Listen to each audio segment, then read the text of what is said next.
All right, so we're going to be moving on over to crime. And for you guys that are watching on the True Crime channel, I'm currently in the process of moving. And it'll get me some fucking lights, so pay no attention. Where you're not going to be seeing my adorable face today. You're just going to be seeing the fucking article, and that's the way we're going to do it. You guys know the deal. Like, share, subscribe, do all that good shit. But we're going to move on with crime now. And we will be back to our regular schedule probably Wednesday. That's probably what I'm looking at.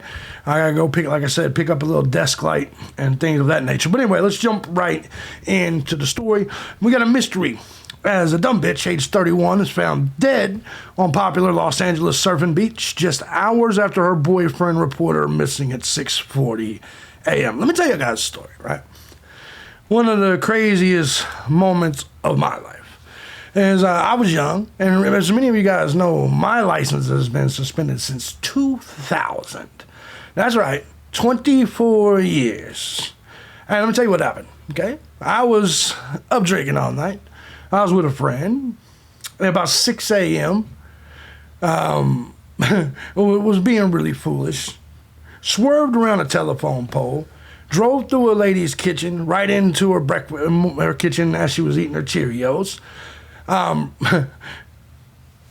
ran down to my house, and I immediately reported my car stolen. Now, the cops ain't dumb, right? You know what I'm saying? All of a sudden, there's this accident, and then seconds later, from my house, just right down the block, I reported the car stolen. Long story short, they found me. I couldn't argue. I was like, fuck it, y'all got me.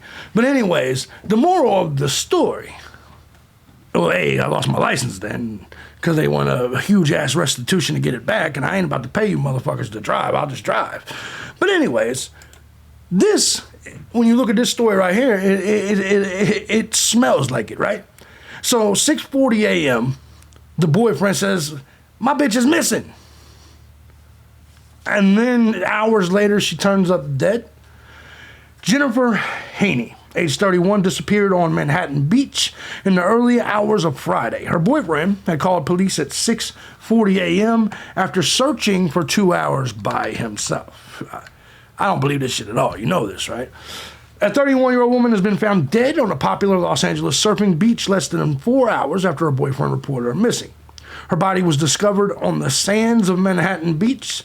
It is possible she was out whoring or some shit, or she could have just been jogging. Don't really know. But her body was discovered just yards away from the west coast of Olditz Pier. Hanie became separated from her boyfriend and a group of people while walking on the beach in the early hours. Okay, now we're starting to get there, right? So she was with a group of friends and her boyfriend walking the beach probably for sunrise, and then all of a sudden she goes missing. Get the fuck out of here, right? Her boyfriend tried to find her for 2 hours before. Listen. There's no possible way. You understand? I want you to think about this. If you're walking down the beach with your boyfriend or your girlfriend, okay, you may become separated from the other two jackasses. That's definitely possible. But unless you and your boyfriend or girlfriend are arguing, if I'm walking down the beach with somebody, it is an attempt to do something uncharacteristically romantic. So unless we're arguing, the odds of me just walking away from this broad or anything of this nature is just not likely. And so then you got to use Occam's razor, which means the most likely outcome is what we have. Now, so let's just say they did separate from the other two friends. Chances are, and I want you to picture this, if you're walking down the beach with your significant other, chances are the only way you're going to split is if you are arguing. And common sense says that if two people in a romantic relationship are arguing and or fighting, and then just 2 hours later, one of them motherfuckers are dead, just simple logic, simple common sense says the boyfriend has to be the number one suspect. Let's continue. Let's continue. Her boyfriend tried to find her for 2 hours before raising the alarm at 6:40 a.m., sparking an intensive search across the shore and the water. The reporting party stated he last saw his girlfriend near the waterline. You know why they said that? Because ultimately what's going to happen is he got in an argument with her. He drowned her. He threw that bitch in the water. And it was like, she's never going to float back up. I got some bad news for you. Like my boy Pennywise says, they all float.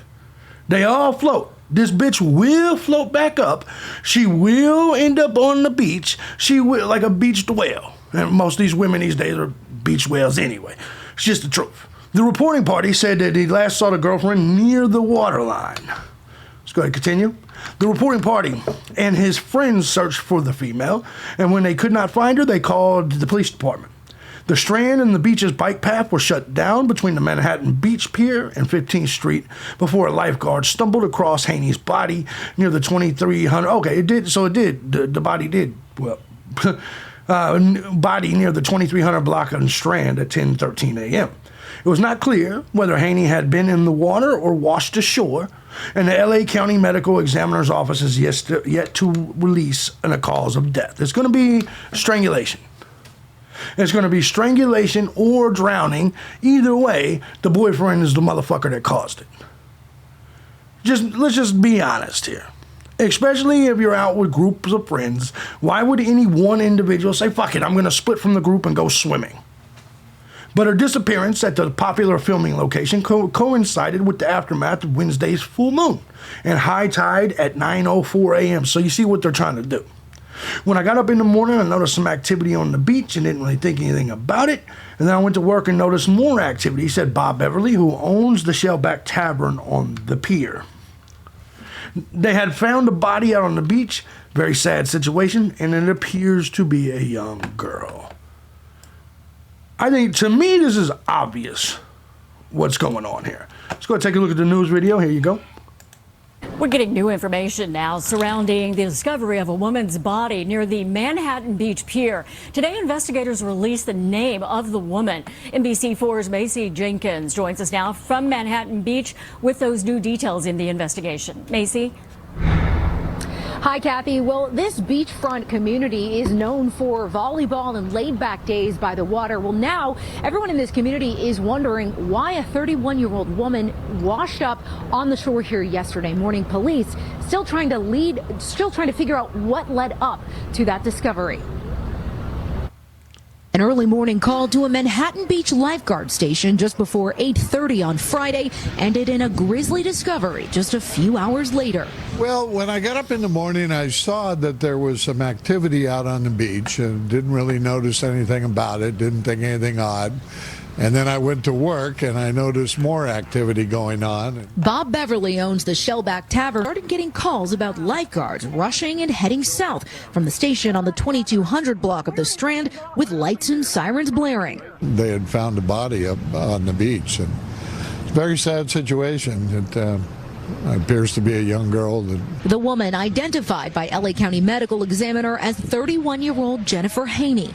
Beverly and another neighbor told NBC4 they believe she was staying in a vacation rental nearby and had gone out for an early morning swim. Well, it's not that common in late January. It is in the summertime. It's usually pretty quiet out here, and the surf has been very strong. Manhattan Beach police say it was Hanie's boyfriend who called investigators after he and a friend spent 2 hours searching for Hanie on their own.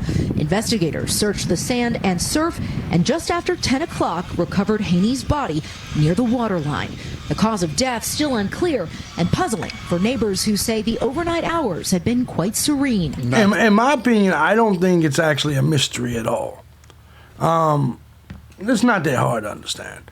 Whenever a person is murdered or dead, usually it's the people closest to them that should be suspects, unless they live a high-risk lifestyle. It's just kind of the way it is. And once again, walking on the beach with, a boyfriend and 2 other friends, unless they were doing high-end drugs, it doesn't sound high risk to me. To me, just every part of this sounds like a situation where 4 people were walking together. 2 people, the couple, decided they got in an argument. So I know that if I was there with another friend and a friend of mine and his girlfriend started arguing, I'd be like, hey, bro, I'm just going to walk over here where I'll let you guys handle that, right? Everybody would do that for the most part, unless you're just one of them nosy motherfuckers. It's like, no, I want to stand here and try to hear the whole thing. You see what I'm saying? Most of us would split, especially if it's two couples. You would split from the arguing couple to give them their peace, their privacy, to let them be able to, finish it up. So all likelihood says that these people were walking, they got in an argument. In fact, that's my prediction on this. They got in an argument. The other couple said, we'll let you have some time to yourselves. And then that argument turned into murder. No party, no loud noise, no nothing. Just the crashing waves. Now, yesterday, part of this very popular and busy bike path was shut down as investigators looked for evidence. It has since reopened. We reached out to Manhattan Beach PD tonight to get the latest on the investigation, but have not yet heard back. Reporting live in Manhattan Beach, Macy Jenkins, NBC4 News. So when it comes to this story, I'm not necessarily, sure. Obviously, it's a story that just begun. But I think that my prediction of what's going to happen here will end up being exactly what. Let me know in the comment section what you guys think in regards to this. I will keep you updated on it, but chances are all we're going to end up hearing about is her and her boyfriend got in a fight and that type of shit happened. I'm curious what you guys think, though. So let's go ahead and move on to the next story.